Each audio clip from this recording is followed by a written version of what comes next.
To another fierce face-off between police and protesters in the Bangladeshi capital. Angry young demonstrators came out in force to demand safer streets. This after 2 students were killed last week by a speeding bus. The violent clashes saw police fire tear gas to disperse the crowds, as Brian Quinn reports. We want justice! We want justice!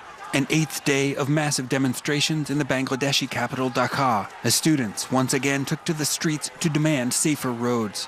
Traffic brought to a standstill in the already gridlocked city. Once again on Sunday, scenes of violence. Assailants armed with clubs beating student protesters. Those protesters say pro-government activists are behind the attacks. The pro-government students attacked us, so we broke into a building and around 50 boys and girls took shelter there. Police and journalists helped us to get out, but the police fired tear gas and used batons. The pro-government students also attacked and roughed up the girls.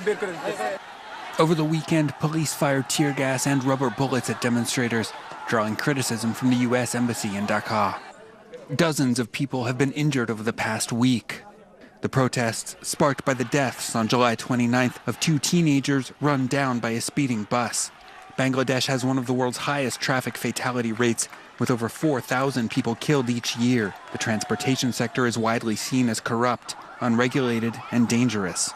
The government has launched a week-long push to check vehicle certificates in a bid to improve road safety, but says it will not tolerate any more disruption by protesters. High schools have been closed, mobile internet cut off across large swaths of the country as the unrest has spread beyond the capital. The country's prime minister has urged students to go home amid fears that the action could spark wider anti-government protests ahead of a general election later this year.